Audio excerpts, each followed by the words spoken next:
the man who wrote down Every Day with Barbra Streisand, is now facing his hardest times yet.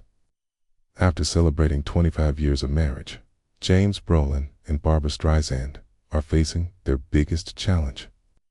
A sad truth that has made James step back from his job. He has even said no to a huge $2 million movie role just to stay home for many years. Barbra Streisand has fought a hidden battle, one that hurts millions of women around the world. It is the scary truth that heart disease is the #1 killer of women, taking more lives than all cancers put together. 1 in 3 women will die from heart disease and stroke. That means almost every 80 seconds a woman's life is lost. This silent killer often goes unnoticed, leading to sad endings for countless families. The problem is even bigger because women often get worse care than men when it comes to heart health. Doctors sometimes miss their heart attack signs, or they do not get the right tests. This unfair treatment has a name, the Yentl syndrome, named after Barbra's own movie about a woman who had to pretend to be a man just to get an education. Barbra was shocked when she learned about these huge differences in care. She realized that heart disease was not just an old man's disease, but a widespread crisis affecting women of all ages. This health crisis is the true reason James Brolin is saying goodbye not to Barbra, but to parts of his own successful career. Hollywood insiders say James recently said no to a huge $2 million acting role just to stay home and support Barbra as she fights for women's heart health. His decision shows how deeply he supports her important mission. This is the biggest test for them after 25 years of marriage. As he puts his wife's mission to save women's lives above his own career dreams, to understand the strength Barbra brings to this cause, we must look back at her journey. Barbra Streisand was born in Brooklyn, New York, on April 24, 1942. Her father died when she was just 15 months old, leaving the family with only $250 in savings. They had to move in with her grandparents. Barbra never knew her father, but she found a note he wrote saying, "I have a feeling this one is going to be special." Life was tough for young Barbra. Her mother remarried, but her stepfather was cold. By age 16, Barbra left home with no money and nowhere to go, sometimes sleeping on friends' couches or even fire escapes. She carried one suitcase held together with tape with only 3 outfits, 2 pairs of shoes, and 12 records. She worked part-time for just 75 cents an hour, earning only $17 a week. She wore the same coat for 3 years, fixing it herself. This hardship built her toughness and prepared her for Hollywood in 1960.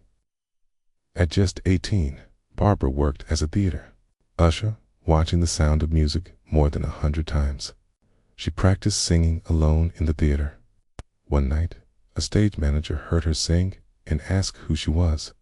She boldly said she was auditioning, even though she wasn't. 2 days later, she was performing in a nightclub for $18 over the weekend. She had never had a voice lesson, learning by singing in stairwells and subways. She was often told she was too strange looking, but that night she sang, and the crowd clapped for nearly 5 minutes, giving her perfect scores. In 1961, she changed her name, dropping the second A, to become Barbra. She kept her Brooklyn accent and refused surgery to change her looks. In 1963, Columbia Records released her first album. They only printed 10,000 copies, thinking it would fail, but it sold 150,000 copies in just 1 month. This album won her a Grammy, where she famously beat Frank Sinatra. In her speech, she said, "This isn't luck. This is what happens when you don't listen to people who don't understand your vision." Then came Funny Girl on Broadway in 1964. Barbra performed 867 times, missing only 2 shows, even with pneumonia.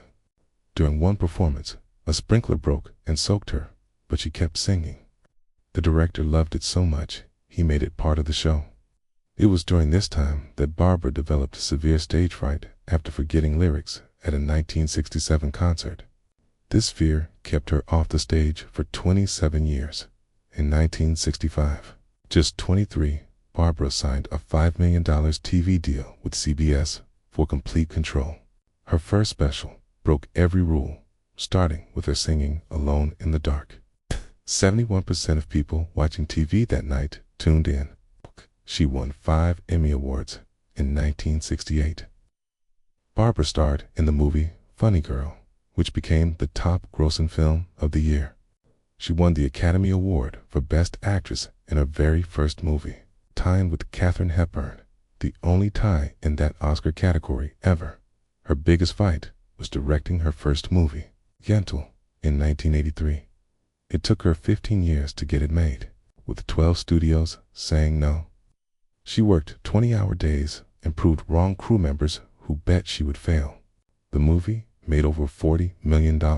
Despite success, she faced unfair treatment because she was a woman. The Golden Globes refused to put her in the main directing category, instead creating a one-time award just for her. In 1995, Barbra won the Directors Guild Award for television directing, making her the first woman to ever win in that category. At the ceremony, she pointed out that only 3.7% of TV directing jobs had gone to women. James Brolin and Barbra Streisand met on a blind date on July 1, 1996. Both were in their mid-50s and had been through tough relationships. Barbra had been divorced since 1971, and James had just ended his second marriage. Their friend set them up after they had canceled twice. James was so nervous, he took a Valium. Barbra's first words to him were, "Who messed up your hair?" They talked for 6 hours until 3:27 a.m. Barbra asked for a lock of his hair, which she still keeps framed in their home. James tried to propose 3 times. The first was 87 days after they met in a hot air balloon, giving her a $250,000 diamond. Barbra said no because she had a 2-year rule. His second proposal came on New Year's Eve, 1997, in front of 14 friends. She said no again. The third time worked on March 15, 1998, during a picnic. He gave her a 24-page letter with 98 reasons. They belonged together. They married exactly 2 years after their first date on July 1, 1998. The wedding cost $1.4 million, with 37 guards in a no-fly zone. There were 15,000 white roses from 4 countries. Famous guests included Tom Hanks, Oprah, and the Clintons. Barbra wore a gown with a 27-foot train. At the reception, James gave a speech saying, "Every night is a new adventure. I can't wait to see her again in the morning."